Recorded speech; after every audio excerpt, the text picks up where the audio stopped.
We had some interesting news out of Washington here. The Trump administration is taking a page from Blue Apron's playbook. At least it seems like that. They're floating the idea of a food delivery service in lieu of food stamps.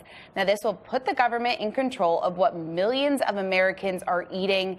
Deanne, let me throw this to you first. What was your initial reaction? Is this a good idea here on part of the government to control what millions of Americans are putting in their mouths every day? I don't know who this new Republican Party is, right? You know, Congress needs to take over food delivery service. Congress needs to do more. I would assume that this food's going to be delivered through a government program because, as we talked about Blue Apron, their average meal service delivery, I think, is about $9 or something like that per delivery. So obviously they're not going to do it. There's talk, you know, maybe Amazon or some other company. But, you know, the government isn't known to negotiate great deals with companies to get them to work for less. So if you're working through a company like Amazon, you have to imagine that's going to be a huge outlay. I just don't see how this costs any less. And they were talking to some advocates of, you know, hunger reduction in the United States, and they all look at this and they say, we don't even think this is possible. And so it's just very interesting. You know, the Republicans right now ramping up spending and essentially, you know, trying to have the government play more of a role in people's lives than less.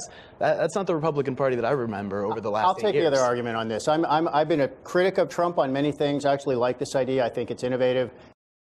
They're not talking about replacing all SNAP, as food stamps are now called SNAP, all SNAP benefits, but some of them. So right now, you get money loaded onto your card. It's taxpayer money, so that is welfare. And you can take that card to a food store and buy almost anything in the store. The only things you cannot buy are booze, cigarettes, pet food, and things that aren't food. You can buy junk food. You can buy nothing but Coke and Doritos if you want to. And one of the arguments here is this is a way to get a little bit of control over what people are eating with the taxpayer money they're spending. So not all of it, but part of it would be that, you know, can imagine they would contract out probably with Blue Apron or something like this. And the government's argument is we have such buying power that we would be spending this money at the wholesale level, whereas the money that people spend with those cards at the retail level is marked up. So we'd be getting a big discount there. Of course, it would all depend on how efficiently it was administered.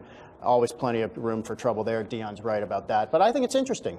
Yeah, and going off of Deon's point, I mean, it's ironic that it's the Republican Party that's imposing this. They always want the hands-off, less regulation. Well, it's not. It's actually not that ironic because if you did this to enough of an extent, it would be a cutback in welfare benefits. If it works out. Yeah, and that's if it works out, and they would be able to reduce spending on welfare benefits. Where do the cuts come from? You know, right now, again, I assume, I could be wrong, but I assume I'm the only person on this panel who's ever received food stamps. And so I'll tell you, it's not a lot of money. You know, when I was getting it back in the day, it was about $100. I think right now I checked the statistics, it's about $254 per household, or about $126 per person. That's about $1.40 per meal. I mean, where do the cuts come from? And it's only supposed to replace half of the benefits. So the government's trying to send people a meal for 70 cents. They're supposed to be shipping it to them, getting it to them.